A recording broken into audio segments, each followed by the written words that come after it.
Adapted from archaic translation by H. T. Francis and R. A. Neil. Jataka number 375. Khuddhaka Jataka. I feel quite well, etc. This story the master, while living at Mindriven monastery, told concerning a greedy brother. This story of the greedy brother has already been fully told in many ways. In this case the master asked him if he were greedy, and on his confessing that it was so, said, "Not now only, but formerly also, brother, you were greedy, and through greed came by your death." And with this he told a story of the past. Once upon a time in the reign of Brahmadatta, king of Benares, the bodhisattva came to life as a young pigeon and lived in a wicker cage, in the kitchen of a rich merchant of Benares. Now a crow yearning after fish and flesh made friends with this pigeon, and lived in the same place. One day he caught sight of a lot of fish and meat and thought, "I'll have this to eat," and lay loudly groaning in the cage. And when the pigeon said, "Come, my friend, let us swiftly move out for our food," he refused to go, saying, "I am laid up with a fit of indigestion. Do you go?" And when the pigeon was gone, he said, "My troublesome enemy is off. I will now eat fish and meat to my heart's content." And so thinking, he repeated the first stanza. I feel quite well and at my ease. Since Mr. Pigeon off is gone, my cravings I will now appease. Potherbs and meat should strengthen one.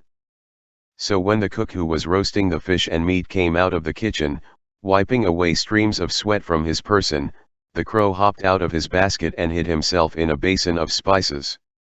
The basin gave on a click sound, and the cook came in haste, and seizing the crow pulled out his feathers. And grinding some moist ginger and white mustard he pounded it with a rotten date, and smeared him all over with it, and rubbing it on with a broken pottery he wounded the bird. Then he fastened the broken pottery on his neck with a string, and threw him back into the basket, and went off. When the pigeon came back and saw him he said, "Who is this crane lying in my friend's basket? He is a hot-tempered fellow and will come and kill this stranger." And thus jesting, he spoke the second stanza. Child of the clouds, with tufted crest, why did you steal my poor friend's nest? Come here, Sir Crane. My friend the crow has a hot temper, you must know. The crow, on hearing this, uttered the third stanza. Well may you laugh at such a sight, for I am in a sorry plight. The cook has picked and basted me with rotten dates and spicery. The pigeon, still making sport of him, repeated the fourth stanza. Bathed and anointed well, I think. You hast your fill of food and drink. Your neck so bright with jewel sheen. Have you, friend, to Benares been? Then the crow repeated the fifth stanza. Let not my friend or bitterest rival on visit to Benares go. They picked me bare and as a jest have tied a broken pottery on my breast. The pigeon hearing this repeated the final stanza. These evil habits to outgrow is hard with such a nature, crow. Birds should be careful to avoid the food they see by man enjoyed. After thus reprimanding him, the pigeon no longer lived there, but spread his wings and flew elsewhere. But the crow died then and there. The master here ended his lesson and revealed the truths and identified the birth. At the conclusion of the truths the greedy brother attained fruition of the second path. At that time the crow was the greedy brother, the pigeon was myself. Source.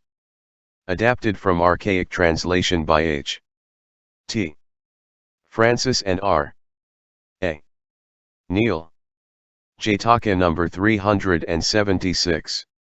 Avāriya-Jātaka. Never be angry, etc. The master told this tale while living at Mindriven monastery, about a ferryman. This man, they say, was foolish and ignorant. He knew not the qualities of the three jewels and of all excellent beings. He was hasty, rough, and violent. A certain country brother, wishing to wait on the Buddha, came one evening to the ferry on the Avāriya and said to the ferryman, "Lay brother, I wish to cross, let me have your boat." "Sir, it is too late, stay here." "Lay brother, I cannot stay here, take me across." The ferryman said angrily, "Come then, sir monk," and took him into the boat. But he steered badly and made the boat ship water, so that the brother's robe was wet, and it was dark before he put him on the farther bank. When the brother reached the monastery, he could not wait on the Buddha that day. Next day he went to the master, saluted and sat on one side. The master gave greeting and asked when he had come. "Yesterday." "Then why do you not wait on me till today?" When he heard his reason, the master said, "Not now only, but of old also that man was rough. And he annoyed wise men of old, as he did you." And when asked he told an old world tale. Once upon a time when Brahmadatta was king in Benares, the Bodhisattva was born in a Brahmin family. When he grew up, he was educated in all the arts at Taxila, and became an ascetic. After living long on wild fruits in the Himalaya, he came to Benares for salt and vinegar. He stayed in the royal garden and next day went into the city to beg. The king saw him in the palace yard and being pleased with his manner caused him to be brought in and fed. Then he took a promise and made him dwell in the garden. And he came daily to pay respect. The Bodhisattva said to him, "O great king! A king should rule his kingdom with righteousness, avoiding the four evil courses, being zealous and full of patience and kindness and compassion," and with such daily advice he spoke 2 stanzas. "Never be angry, Prince of warriors. Never be angry, Lord of earth. Anger never avenges with anger. Thus a king is worship worth. In the village, in the forest, on the sea or on the shore. Never be angry, Prince of warriors. It is my advice always." So the Bodhisattva spoke these stanzas to the king every day. The king was pleased with him and offered him a village whose revenue was 100,000 pieces. But he refused. In this way the Bodhisattva lived for 12 years. Then he thought, "I have stayed too long, I will take a journey through the country and return here." So without telling the king and only saying to the gardener, "Friend, I weary, I will journey in the country and return, I request, do you tell the king," he went away and came to a ferry on the Ganges. There a foolish ferryman named Avāriya-Jātaka lived. He understood neither the merits of good men nor his own gain and loss. When folk would cross the Ganges, he first took them across and then asked for his fare.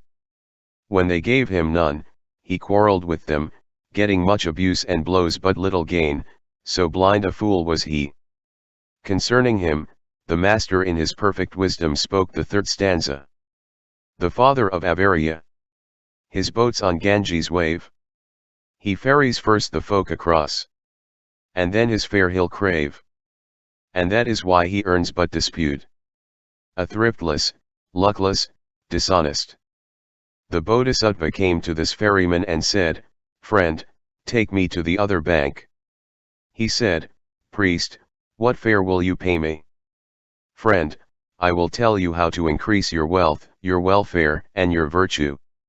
The ferryman thought, "He will certainly give me something," so he took him across and then said, "Pay me the fare." The Bodhisattva said, "Very well, friend," and so telling him first how to increase his wealth, he spoke this stanza. "Ask your fare before the crossing, never on the further shore. Different minds have folk you ferry, different after and before." The ferryman thought, "This will be only his advice to me, now he will give me something else." But the Bodhisattva said, "Friend, you have there the way to increase wealth, now here the way to increase welfare and virtue," so he spoke a stanza of advice. In the village, in the forest, on the sea, and on the shore.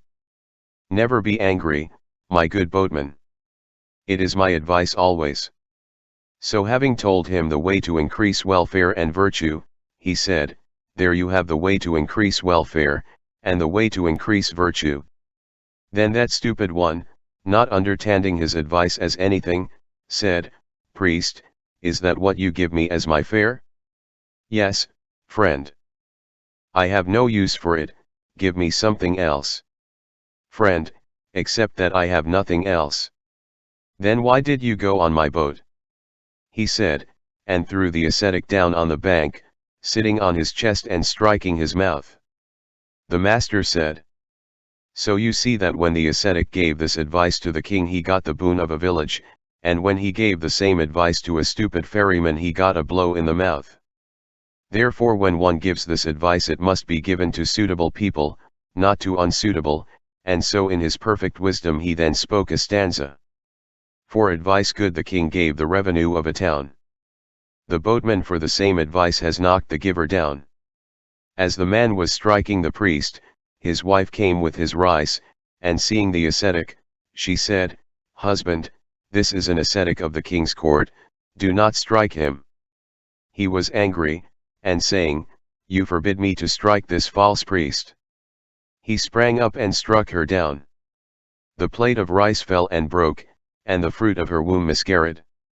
The people gathered round him and crying, "Murdering rascal!" They bound him and brought him to the king. The king tried him and caused him to be punished. The master in his perfect wisdom explaining the matter spoke the last stanza. The rice was spilt, his wife was struck, child killed before its birth. To him, like fine gold to a beast, advice was nothing worth. When the master had ended his lesson, he explained the truths. After the truths the brother was established in the fruit of the first path. And identified the birth. At that time the ferryman was the ferryman of today, the king was Ananda, the ascetic was myself.